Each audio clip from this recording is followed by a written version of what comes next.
Hello, viewers. Thank you for joining us here today. As you may already know, Kerala is emerging fast as a major player in the Indian digital economy. Kerala is one of the most prominent IT destinations in India and has been ranked 8th in export by STPI registered IT and ITES units. The Techno Park in Thiruvananthapuram, Info Park in Kochi, and Cyber Park in Kozhikode have more than 800 companies that provide employment to over 1 lakh IT professionals in India. To know more about the thriving IT industry in Kerala, it's a pleasure to have with us here today Mr. John M. Thomas, the CEO of Kerala State IT Parks, Government of Kerala. Thank you for joining us here today, sir. It's a pleasure to have you here with us. Good morning and thank you, Supriya. It's a pleasure being here. Thank you so much, sir. So, like I was saying, Kerala has always been known for its IT industry. However, the pandemic struck, and the pandemic has been very hard for Kerala when you speak particularly. So, how did the IT companies in Kerala cope with the pandemic? Yeah. So while the pandemic struck Kerala pretty hard, it has been a really good time for the Kerala's IT industry. What we have seen is a general resurgence in digitization in multiple industry verticals, which means great time for business for Kerala's IT companies, India's IT companies in general, and specifically in our case for Kerala's IT companies.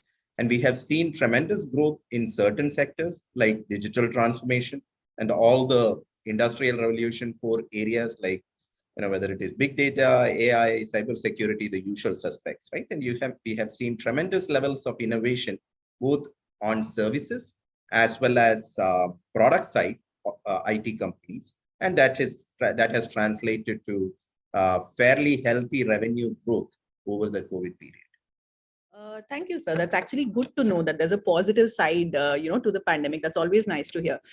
Sir, all the companies across the country, they shifted to work from home, and they face their own fair share of challenges. So what were some of the challenges that IT companies in Kerala faced during this 2-year period? Yeah, so that's a very good question. I would say we adjusted fairly quickly, but there were some initial hiccups. And Kerala is set up, as you kind of explained in your initial opening remarks, Kerala is set up very uniquely in terms of its IT industry, because most of the industry is within the government IT parks.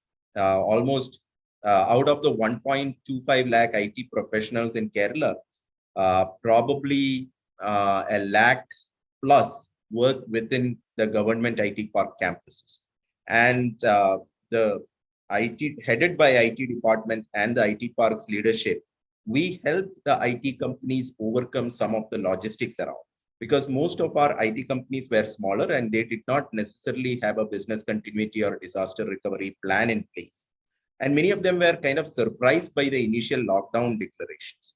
So they had logistical challenges in terms of mobilizing laptops or systems and getting them to employees to enable them to work from home. So we essentially arranged the IT park system across all the 3 parks, arranged passes for the IT companies so that their people in their facilities or technology facilitation side, they could arrange for transportation of laptops to employees as well. And even while there were lockdowns, we worked with the IT parks leadership, actually worked with the state disaster management agency to make sure that IT companies had permission to have the bare minimum support staff travel. So we always had 5 to 10% of the IT employees who were essential for network support, at system administrators, etc., for people who were looking after server rooms, data centers, etc., travel to their respective office locations. That way, the impact of even lockdown was minimized. Because of all this, IT companies in Kerala were able to very effectively pivot and very quickly to rather streamline and very effective form of work from. Thank you, sir. That's good to know. So Kerala, like I said before, is a booming IT industry. I mean, if I can share something personal, a lot of people in my circle, they, were looking forward to move to Kerala because the weather is so favorable and things like that. So has the pandemic sort of hindered this IT boom in any way? if anything, as I was referring to in my initial remarks, the pandemic has only enabled and further fueled the IT boom. What it has really done is essentially accelerate some of the previously seen trends, right? So we were seeing a big shift from services to products and platforms. We were seeing shifts from on-premise operations to cloud-based operations. We were seeing shifts in digitization of traditional brick and mortar sectors, education and healthcare being two major sectors of that sort. And we have seen tremendous growth. I mean, when it comes to health tech, ed tech, and fintech, we have, and also e-commerce, right? Digitization of B2C retail, all that. We have seen tremendous growth.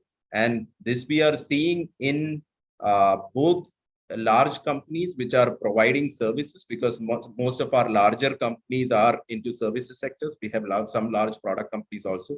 We are also seeing this in startups. We have seen tremendous increase in the number of health tech startups or edtech startups emerge. A lot of fintech traction in fintech as well as e-commerce. I mean, that had been the hallmark or one of the shining lights of the pandemic, right, during the pandemic era. So we have seen growth in all these segments.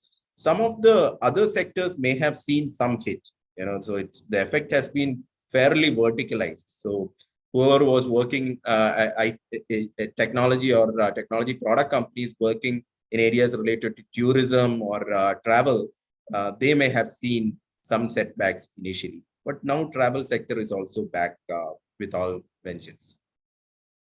That's good to know, sir. You've already fairly answered the next question that I wanted to ask you, which is on the adoption of new age technologies. I mean, you already mentioned that health tech and AI and ML, it's all coming out in a big way. Is there anything else that you would like to add to it? Like, are there enough skilled people, to cater to this boom? Yeah, I think pandemic has really unleashed a lot of changes, right? And it has really proven that whoever has to survive in IT industry, in technology, has to be amenable to change or very flexible and adaptable to change, right? That is a reality which we all accept. That is true to companies as well as it is true to individuals. So one of the big pushes, I mean, as I was saying, Kerala is a bit more organized because you have the government IT park system and you have a IT parks leadership that kind of acts as an industry advocate.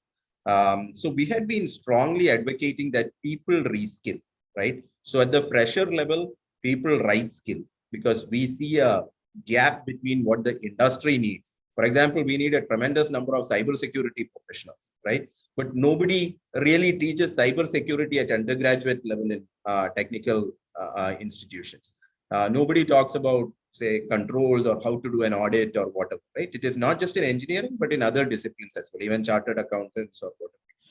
So we are working with educational institutions to address some of that skill gaps. We are also standing up skilling agencies, which will skill people in these cutting edge areas, especially freshers.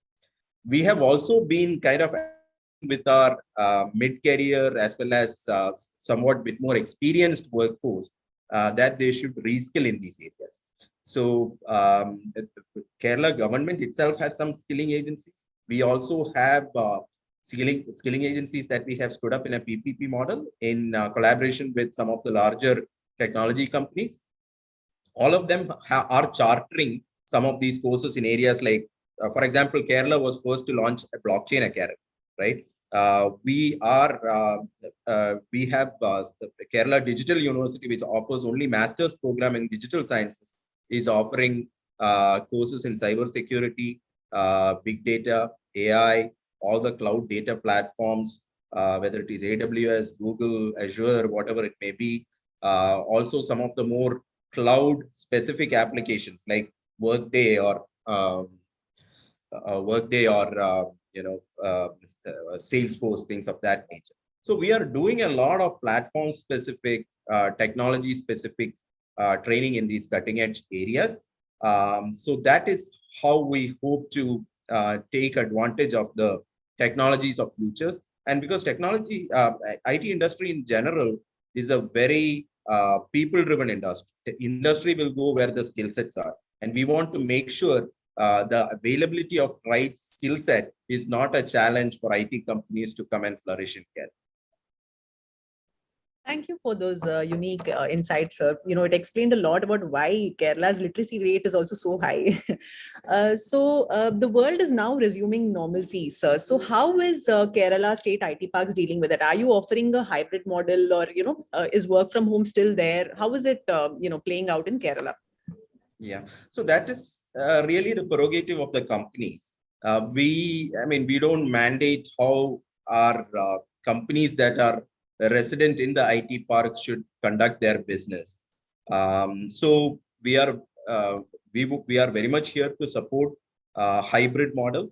What we have really seen over the last few months is while companies are still operating predominantly on hybrid mode, the proportion of in-office staff had been steadily increasing, at least over the last 3-4 months.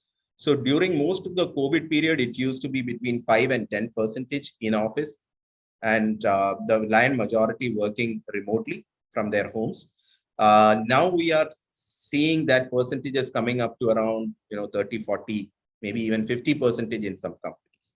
And typically companies make that call based on multiple factors. I mean, some are still happily very, very remote, right? But certain other companies have got client mandates because of information security issues. For example, if you're doing a lot of work with banks or healthcare firms in US, you have to comply to HIPAA or whatever regulations, or GDPR if you are in Europe. So definitely we are seeing those companies pushing for larger and larger proportion of people working from office. Other companies are doing more work from home. But looking at the trajectory of the changes, we think by around June, by the time the schools reopen, we are going to see significantly more number or proportion of people in their offices. Maybe at that point, 70, 80%.